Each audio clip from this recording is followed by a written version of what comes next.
YSR Congress party కార్యకర్తలందరికీ లేదా ప్రజలందరూ కూడా విజ్ఞప్తి చేసేది ఏంటంటే, మరి ప్రత్యేకించి వైఎస్ఆర్ కాంగ్రెస్ పార్టీ కార్యకర్తలకే చెప్తాను. పవన్ కళ్యాణ్ గారు ఎంత దిగజారి ఎన్ని నీచపు మాటలు మాట్లాడినా ఎవరూ కూడా మీరు స్పందించబాకండి. అతను కావాలని ఉద్దేశపూర్వకంగా మనని రెచ్చగొట్టి తిట్టించుకుని, ఎందుకంటే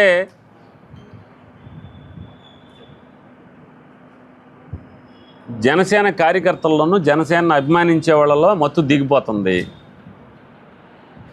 మళ్ళీ మత్తు దిగిపోతున్నప్పుడు ఏం చేస్తారు, మళ్ళీ మత్తు ఇంజక్షన్లు కొడుతుంటారు. మామూలుగా అయితే నొప్పి తెలుస్తూ ఉంటుంది కాబట్టి ఆ నొప్పి తెలవకుండా ఉండటం కోసం మళ్ళీ మత్తు ఇంజక్షన్ల కోసం ఏం చేస్తుంటాయంటే అకారణంగా జగన్మోహన్ రెడ్డి గారిని వైఎస్ఆర్ కాంగ్రెస్ పార్టీ వాళ్ళని ఇష్టం వచ్చినట్టు తిడతాడు.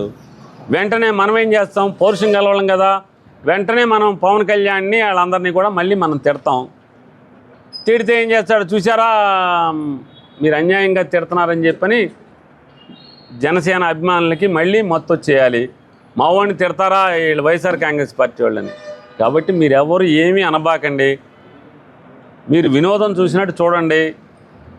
అధికారంలో ఉండి అతను అధికారాన్ని అంటే ఎవరైతే బాధితుల్ని నష్టపోతున్న వాళ్ళని కాపాడాల్సినవాడు. ఏదో అన్న సామెతగా ఉంటుంది, మాట మాటకి హోంశాఖ నా చేతిలో లేదంటాడు. సరే అండి, లాండ్ ఆర్డర్ మీ చేతిలో లేదండి, కానీ పంచాయతీరాజ్ శాఖ మీ చేతిలో ఉంది. పంచాయతీరాజ్ శాఖ మీ చేతిలో ఉంటే పంచాయతీరాజ్ శాఖకి ఏమన్నా మీరు న్యాయం ఏమన్నా చేశారా? పంచాయతీరాజ్ శాఖకి మీరేమైనా న్యాయం చేశారా? రూరల్ డెవలప్మెంట్ మీ చేతిలో ఉంది, ఆ శాఖకి ఏమన్నా మీరు న్యాయం చేశారా? అటవీ శాఖ మీ చేతిలో ఉంది, ఆ శాఖకి మీరేమన్నా న్యాయం చేశారా? ఉన్న శాఖకి ఏమో న్యాయం చేయరు. ఎంతసేపు పరకాంత మీద దృష్టి ఉన్నట్టుగా మీరు పక్క శాఖ మీద దృష్టి మీకు ఎంతసేపు? తప్పు కదా అది. మీకు ఇచ్చిన శాఖ మీరు ఉద్ధరించండి. ముందు నువ్వు చేసుకున్న ఇల్లాన్ని ఉద్ధరించి కదా, అది ఉద్ధరించకుండా మీరు ఎంతసేపు పక్క శాఖ మీదకి లాండ్ ఆర్డర్ నేను ఉంటాను. లాండ్ ఆర్డర్ ఏముంటుంది రే? లాండ్ ఆర్డర్ మీరు హోంశాఖ తీసుకోండి, ఇది రిజైన్ చేసేయండి, ఈ శాఖకి ఆ శాఖ తీసుకోండి. మరి మీ శాఖలో ఉన్నటువంటి లేదా మీ పార్టీలో ఉన్నటువంటి రౌడీలు, తెలుగుదేశం పార్టీలో ఉన్న రౌడీలు, గూండాలు దౌర్జన్యం చేసే వాళ్ళందరినీ మరి వాళ్ళ సంగతి ఎవరు చూస్తారు? వాళ్ళ తొక్కి నారు ఎవరు తీస్తారండి?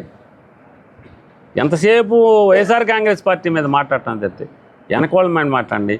పంచాయతీరాజ్లో 15th ఫైనాన్స్ నిధులు నయా పైసా ఇంతవరకు పడతల్లా.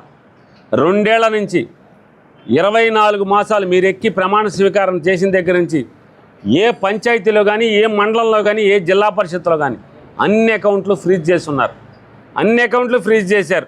స్టేట్ గవర్నమెంట్ CFMS అకౌంట్స్ అన్నీ కూడా ఫ్రీజ్ చేస్తున్నాయి. నయా పైసా డ్రా చేయటానికి లేదు. ఆఖరికి మీరు చాలా గొప్పగా చెప్పారు పవన్ కళ్యాణ్ గారు. ఏమని చెప్పారంటే, ఆగస్టు 15కి పండగ చేసుకోండి, 10,000 రూపాయలు ఖర్చు పెట్టుకోమని చెప్తున్నానని చెప్పారు.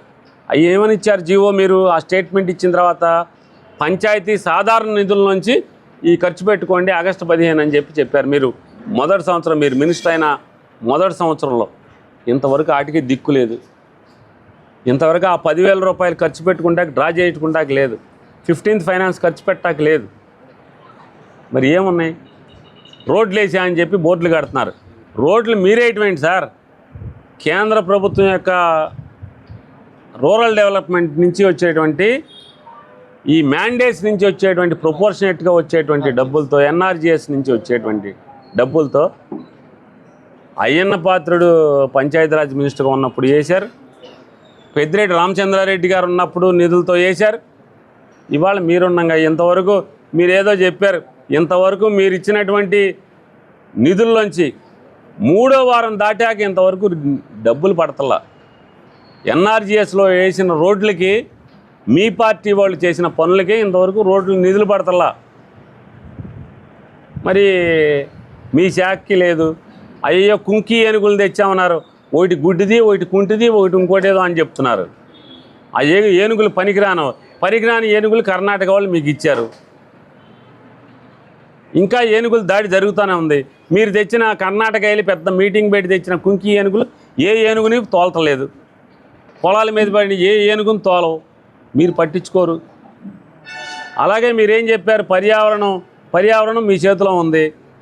మీరు వెళ్ళి ఉప్పాడు వెళ్ళి చెప్పొచ్చారు ఏమని, దివీస్ ల్యాబో ఇంకో ల్యాబో ఏదో ల్యాబుల నుంచి సముద్రంలో కెమికల్స్ కలుస్తున్నాయి, వాటిని కలపకుండా 100 రోజుల తర్వాత పరిష్కారం చెప్తున్నారు. ఏం పరిష్కారం చెప్పారు? అలాగే కోనసీమ వెళ్ళారు, పెద్ద మీటింగ్ పెట్టారు గవర్నమెంట్ డబ్బులతో. ఆ మీటింగ్ పెట్టి 100 రోజుల్లో నేను ఆ కొబ్బరి చెట్లు దానికి నేను పరిష్కారం చూపిస్తా అని చెప్పారు. ఏమన్నా ఉంటే జగన్ ఉన్నప్పటి నుంచి ఉందని చెప్పారు. కాదయ్యా, జగన్ ఉన్నప్పటి నుంచి కాదయ్యా, చంద్రబాబు ఇంకా 14లో చంద్రబాబు ఉన్నప్పుడు మట్టి అమ్మేసుకున్నారు ఏటుగట్లే అప్పటి నుంచి అని చెప్పి మీ పార్టీ వాళ్ళే చెప్తున్నారు. మరి అక్కడ వాటికి ఏమన్నా పరిష్కారం చూపించారా? ఎవరు పరిష్కారం చూపించారు? దేనికి పరిష్కారం చూపించారు? సుగాలి ప్రీతి కోసమే మీరు రాజకీయాల్లోకి వచ్చాను, పార్టీ పెట్టా అన్నారు. మరి ఆ సుగాలి ప్రీతి గారి తల్లి ఏమో ఆవిడ రోదనేమో అరణ్య రోదన అవుతుంది. కాబట్టి ఇచ్చిన శాఖల్ని మీరు తీసుకున్న శాఖలకు ముందు న్యాయం చేయండి, తర్వాత పరకాంతం మీద తర్వాత మోజుపడినట్టుగా పక్క శాఖల మీద లా అండ్ ఆర్డర్ మీద తర్వాత మీరు మోజుపడిదిగా అని చెప్తూ మరొకసారి వైఎస్ఆర్ కాంగ్రెస్ పార్టీ వాళ్ళు పవన్ కళ్యాణ్ ఎన్ని తిట్టినా ఎవడో ఒక నాలాంటోడు స్మూత్గా మాట్లాడి సమాధానం చెప్తాడు, విడమర్చి చెప్తాడు. కానీ మీరెవరూ కూడా సోషల్ మీడియాలో కానీ దేంట్లో కానీ ఎవరు మీరు మాట్లాడబాకండి, అతన్ని ఆటలో అట్టుపండి కింద వదిలేయమని చెప్పని వైఎస్ఆర్ కాంగ్రెస్ పార్టీ వాళ్ళు విజ్ఞప్తి చేస్తారు.